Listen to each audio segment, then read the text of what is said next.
welcome. I'm Ijoma Onyato. Tonight, Nigeria strengthens ties with Morocco as both countries sign agreements on regional gas pipeline, global investment and agriculture training.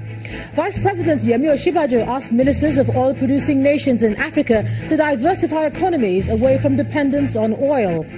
2 killed, 4 others injured in fresh suicide attack on Maiduguri, the Borno state capital. And all is set for Tuesday's summit between President Donald Trump and North Korean leader Kim Jong-un. On business news tonight, Nigeria's crude export expected to fall to its lowest level in July 2018. On sports news, the Super Falcons secure passage to the 2018 African Women's Cup of Nations after thrashing the Scorpions of Gambia 6-0. And from Abuja, trial of Senator representing Kogi West, Dino Melaye, and 3 others for alleged possession of firearms begins in Lokoja, the Kogi state capital.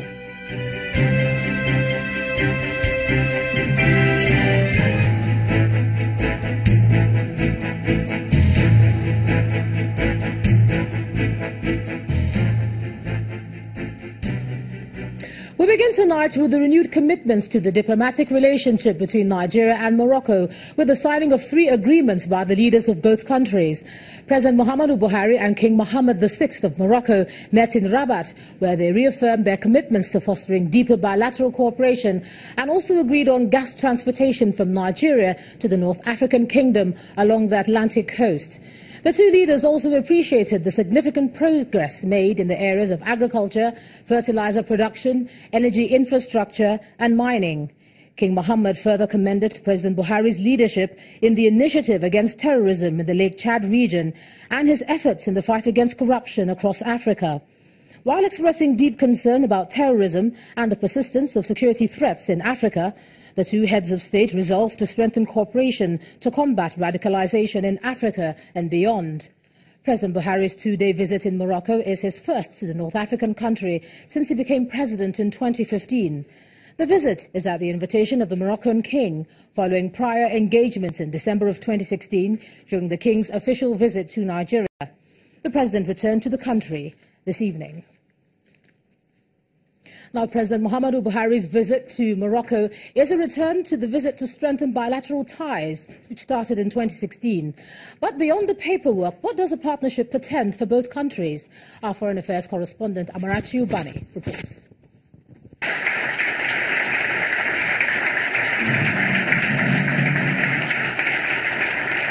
Perhaps not much had been heard about Nigeria's relations with Morocco until the king, Mohammed VI, visited Nigeria in 2016.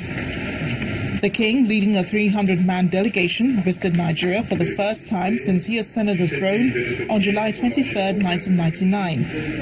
The visit, meant to boost bilateral relations, promised to bring new prosperity to both countries, which eventually signed 15 agreements touching on trade, oil and gas, and fertilizer production, among others.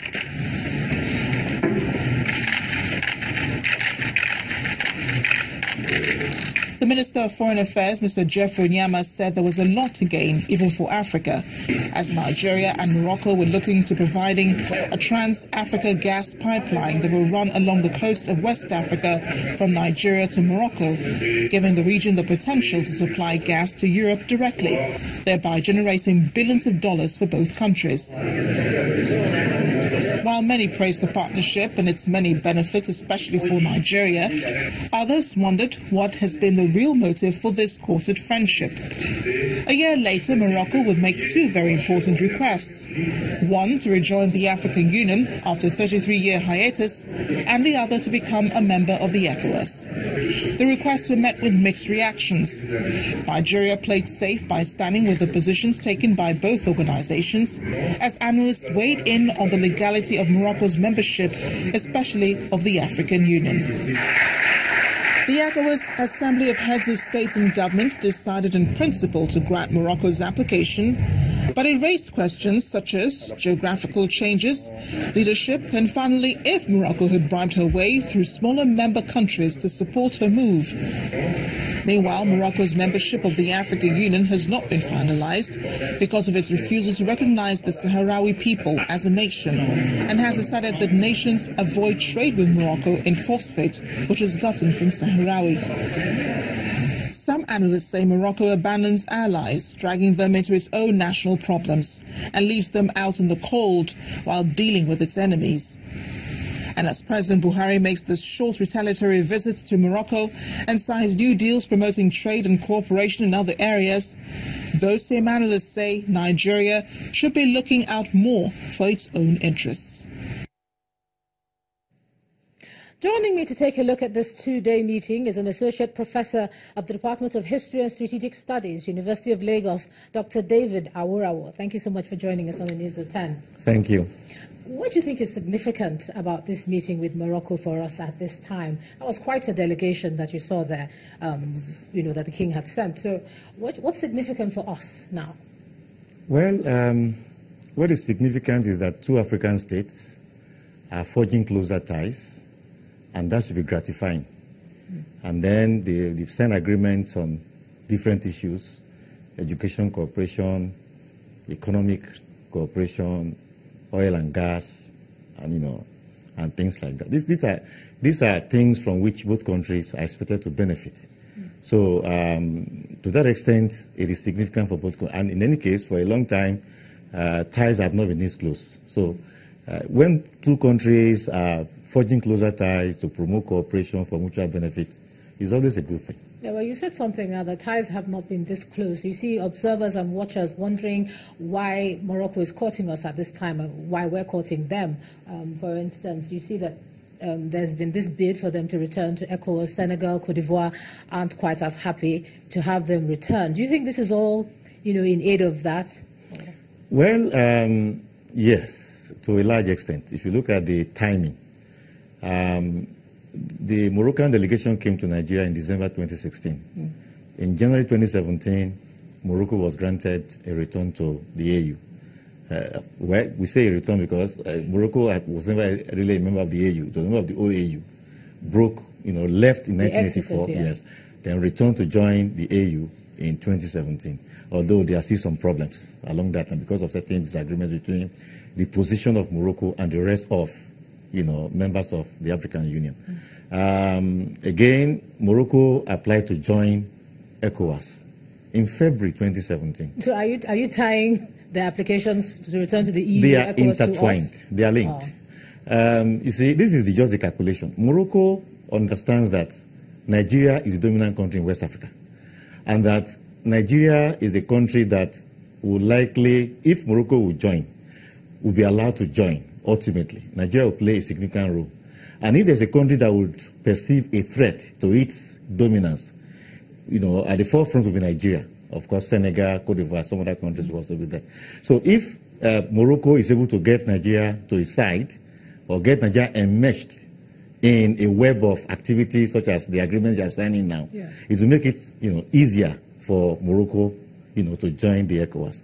But I must add that this quickness, this alacrity about just granting Morocco to join the ECOWAS countries should be very careful. Because when you look at it, it's the Economic Community of West African States. So already that puts a question mark. Even though some analysts say, well, it's just a tag, it doesn't matter. They might need to make some changes to accommodate Morocco if they do join. Yes, technically there is no problem. ECOWAS is a regional organization. In international relations, a regional organization is anything that is less than global. Usually they are geographically contiguous, but sometimes they are not. So Morocco joining, is not a problem as far as geographical location is concerned.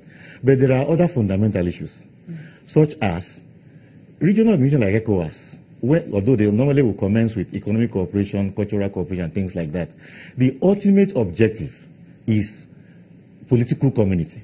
So the question to ask is, If and when ECOWAS metamorphoses to a political community, will Morocco be part of it?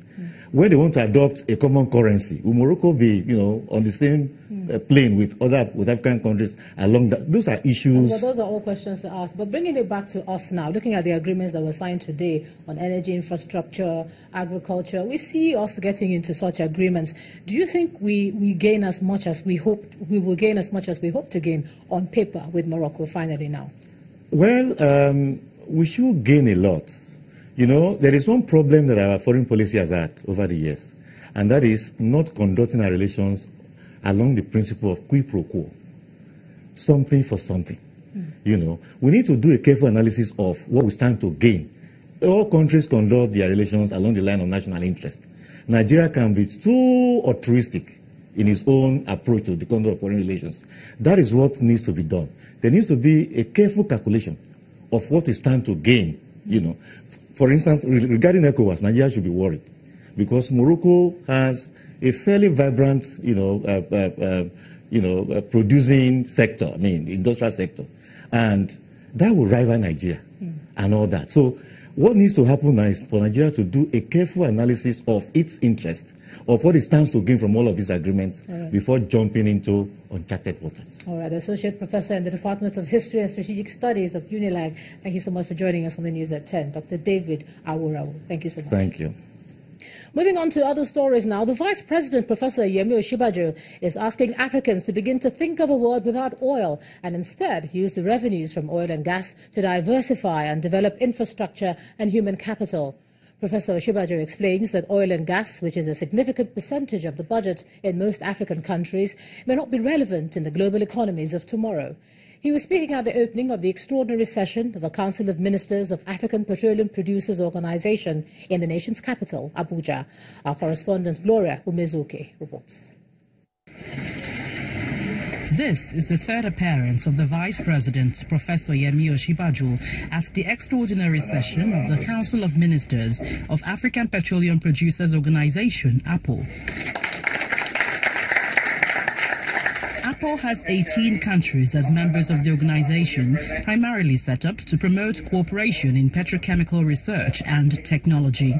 The Vice President told members expressly to diversify as the world slowly moves away from oil. While oil and gas will continue to be critical to our revenue bases and our national economies, we must redouble our efforts to achieve the following. 1, to diversify our economies away from the dangerous overdependence.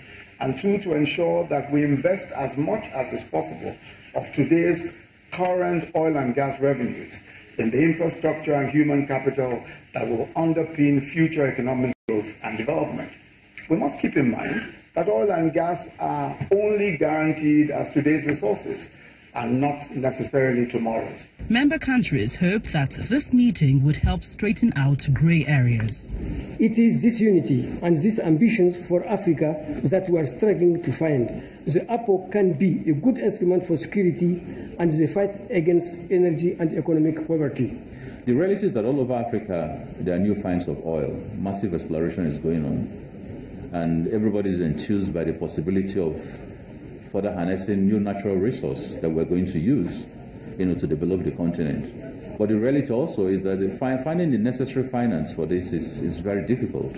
All of us must be able to hold hands and find a way of supporting one another in terms of the research, in terms of internal investment potentials and capabilities. The urgent need to adopt new strategies in the African oil industry to meet global competitiveness is one emphasis member countries are taking seriously in order to advance speedily the oil sector on the continent. Gloria Umezuke, Channels Television News. To security matters, 2 persons have been killed and 4 others injured after a suicide bomber detonated an improvised explosive device strapped to his body inside the shop in Maiduguri, the Borno state capital. The bomber and 1 other person died in the explosion, while 2 soldiers and 2 civilian JTF members were injured. The incident, said to have occurred early today along Baga Road, has been confirmed in a statement signed by the spokesperson of the Borno State Police Command, Edet Okon. According to Mr. Okon, the police have deployed men of the Explosive Ordnance Department to clear up the scene and render it safe. Meanwhile, the Commissioner of Police in the state, Mr. Damien Chukwu, is asking members of the public to be vigilant and to report suspicious persons to security agencies. In part 2, after the break, countries around the Lake Chad Basin discuss ways of tackling cattle rustling in the region. That's in a moment. Do stay with us.